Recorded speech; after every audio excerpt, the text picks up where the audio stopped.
Am I the butthole for calling a woman an idiot when she refused to listen to why my daughter isn't vaccinated? My 20 female, 2-year-old daughter has had a heart transplant due to CHD and is severely immune compromised. As a result, she cannot receive live virus vaccines. I'm in a young moms group on Facebook and the topic of daycares and being a SOM came up. I said my boyfriend is the breadwinner and I stay at home with our daughter because I can't risk sending her to a daycare as she's not vaccinated. One woman, who is the same age as me with a newborn, started off, she's a new member, all the other women already know of my daughter's medical history. She started calling me names and said I don't belong here if I'm so anti-vax. I told her my daughter is a transplant patient and can't be vaccinated. She just told me stop making excuses. I said, you're an absolute idiot. If you even looked at my profile for a second you'd know that I'm an advocate for vaccines, and if you did a bit of research you'd know that giving someone who is severely compromised a live virus vaccine is a bad idea. She was clearly very upset. She posted a rant about me onto the group and a few of the members said I was a butthole for calling her an idiot. Am I the butthole? Edit. If I could vaccinate my daughter, or if I was confident every parent who sends their child to a daycare vaccinates their child, I would send her to one so I can work. Edit 2. I am not talking about the COVID vaccine here. Not the butthole. It's clear to anyone who knows anything about vaccines and how they work. The whole goal of vaccines is to develop herd immunity so that people like your daughter who can't get vaccines are safer. It's not just for the general population, but also for people like your daughter. She was completely out of control from the very beginning. Yep. That's the whole reason why a lot of us support mandatory vaccines for everyone who is able to receive them. It's the only way to protect people like Op's daughter. Op, you are NTA. She's embarrassed by her own ignorance. Edit. If you're going to message me complaining that vaccines shouldn't be mandatory because you can't medically get one, try reading my comment again. More carefully this time. P.S. If you truly have a medical exemption, mandatory vaccines protect people like you. To all the people saying that mandatory vaccines infringe on their personal freedoms, well, you're correct, but still ignorant. As a society, we've decided to limit many personal freedoms in the interest of public safety and the greater good. This should be one of them. Your personal freedom is not the most important thing. More detail on what I mean by mandatory. Cheers to the person who just messaged me to call me an evil B1TCH and effing retarded, among other insults. I hope that being abusive to people online helps you process your anger so that you can be a kinder and gentler person IRL. Web link. Yeah, I am very pro-vaccine, but I used to think it was important to support personal liberty and all that because I do have some concerns about government dictating health procedures, until anti-vaxxers started causing diseases that were eradicated to come back. You have a right to personal liberty until your actions hurt others. So the reasoned response is to make vaccines mandatory for those that are able to get them. We had a huge outbreak of whooping cough in my area. Whooping cough. Op is definitely not the butthole. Lady shouldn't have spouted off in ignorance. I can understand her being tired of the 10K person to come at her anti-vax, but maybe you should listen before you start speaking because you can't counter an argument if you don't understand it. You have a right to personal liberty until your actions hurt others. This is something people have a tendency to overlook. There is nothing inherently moral about personal liberty. Personal liberty is the freedom of the individual to do as he pleases, limited only by the authority of politically organized society to regulate his action to secure the public health, safety, or morals or of other recognized social interests. There are already plenty of actions that don't fall under personal liberty. You're not allowed to kill or assault someone, you're not allowed to take over someone's home. You're not allowed to knowingly sell products that are dangerous or harmful, and you're not allowed to avoid taxes. There are scores of things that we're not allowed to do because putting restrictions on those actions makes society a better place for everyone involved.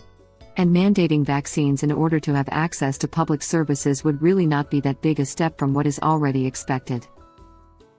Forcing people to get vaccinated quite honestly goes too far, but, for example, demanding children get vaccinated to go to daycare or public school is already pretty common. The only issue right now is that too often the regulation is far too lax in allowing non-medical exemptions.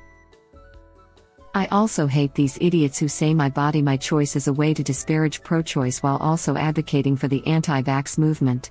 I have yet to see someone who got an abortion start killing people who get too close to them. This right here.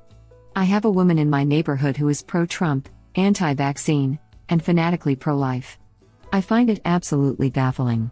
Basically, she wants unilateral rights over her own body, even when it infringes on others' safety, and rights over others when it goes against her personal beliefs. We had a bit of an issue, I suppose, when she was ranting about me wearing a mask to walk my dog, and then in the same breath went on a pro-life rant. I laughed. She was not amused, shrugs dismissively. Fanatically pro-life. And that's where it goes off the rails and can't be rectified by those of us that aren't walking TBIs. They are not pro-life. They are pro-birth. They don't give a single flying F what happens to it after that. Are they pro-birth? Or just pro-women bleeding to death on kitchen tables again? Or maybe pro-women losing their uterus because of infection from the coat hanger the hack used? I thought they are pro-control. With a pregnant woman they get to control two for the price of one. Would my body my choice apply to both abortions and vaccines? I would think the pro-choice people who are strongly against the anti-vax movement would be the target of your comment. It doesn't seem hypocritical to me, but maybe I'm misinterpreting your comment? Not the person you're replying to, but anti-choice people mockingly say my body my choice to justify not getting vaccinated, also recently to justify not wearing masks in public. An abortion is a medical procedure to end a pregnancy, which only physically affects the pregnant person's body. The risks of an abortion affect only the pregnant person and the fetus. There's a reason why it's illegal to get an abortion after the fetus has developed enough to live outside of the parent, except if the fetus is non-viable or the pregnant person becomes aware of a condition that will kill them, but not wearing a mask or not getting vaccinated impacts other people. So it's not just your body. Edit. I was literally just explaining a point, but if you try to start a debate with me, I will report you for Rule 12. I was just confused by the wording of the comment. I didn't realize they were using it mockingly. I mean, I'm totally pro-choice and also for vaccines for pretty much exactly the reasons you're saying, but yeah, I just interpreted the comment wrong. Laughing out loud. I agree that the wording is kind of vague unless you already know what it's referring to, so I tried to be as thorough as possible in my response to prevent further confusion. No worries. I hate idiots who say my body, my choice, and then mutilate their sons' penises, leaving the little boys with zero choice over the matter. My son's turtleneck was left happily intact, but my husband made sure to stress keeping himself clean. My father-in-law got an infection and had to be circumcised at age 50, so, yeah, that happened. But we still left our little man intact. No problems in the first 17 years of life, and that kid is grateful that we didn't chop him. Exactly.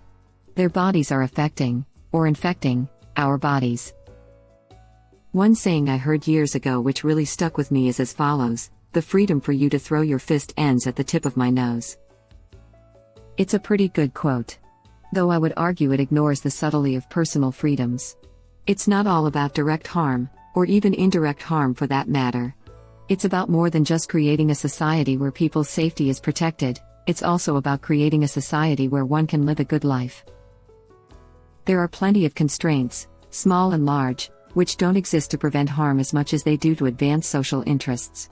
An interesting example of this is the fact that only the Federal Reserve can print money.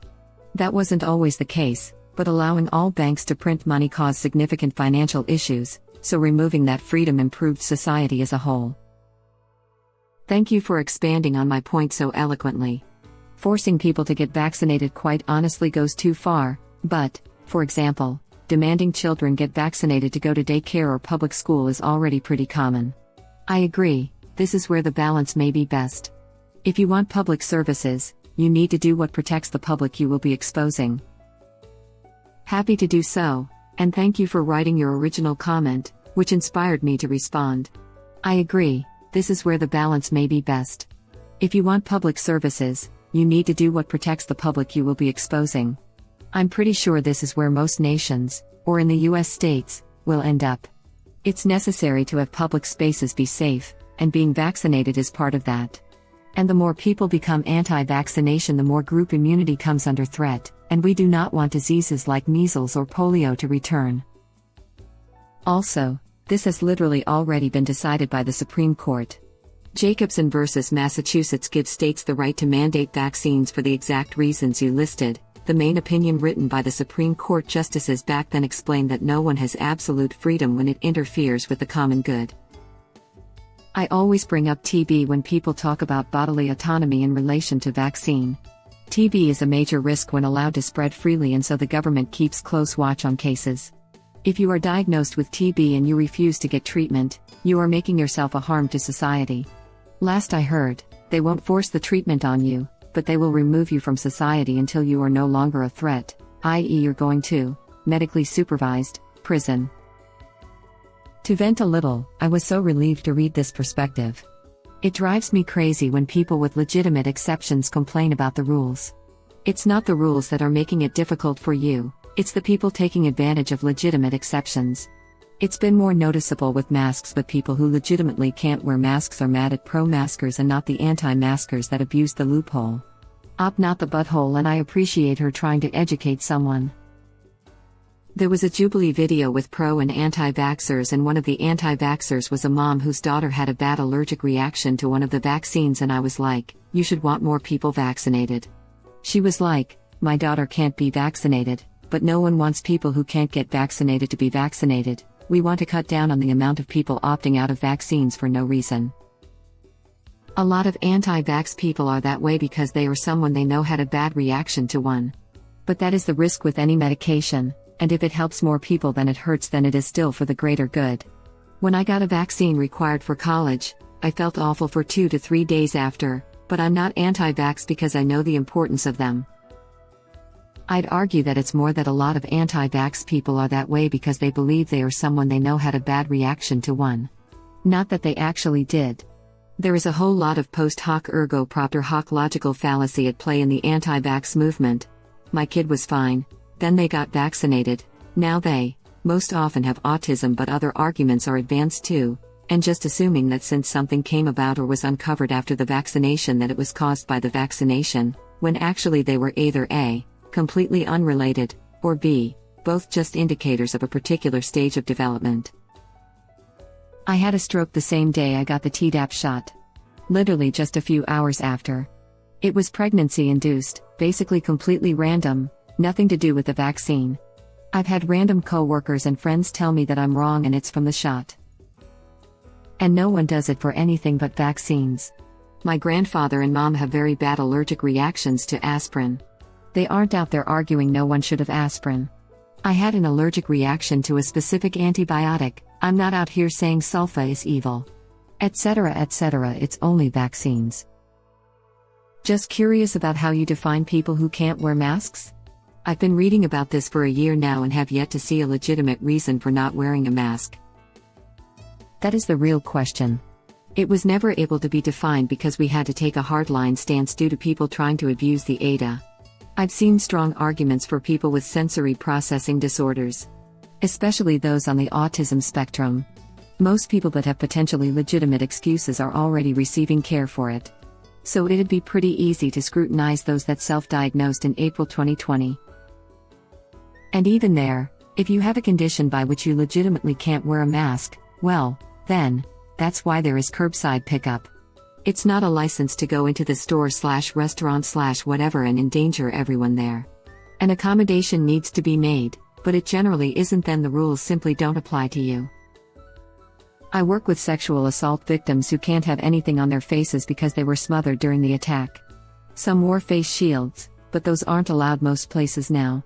But they all accept that they can't go in a store and browse. They use curbside pickup and online shopping. Hi, I'm one of those people. I have PTSD, diagnosed. I was gagged while raped. If I wear a mask, I panic, hyperventilate, and then pass out. So I stay at home, rather than killing people for no good reason. My best friend gets severe anxiety while wearing hers, which causes her to dig her nails into her arm until they bleed. She wears masks in public anyway because she cares more about others than her own well-being, and that's, honestly, not good mental health.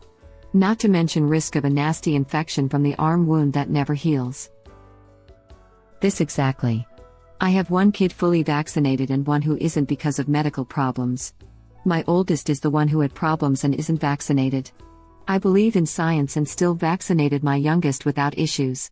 It is important to understand the difference between unable to vaccinate versus unwilling to vaccinate due to ignorance. Absolutely NTA.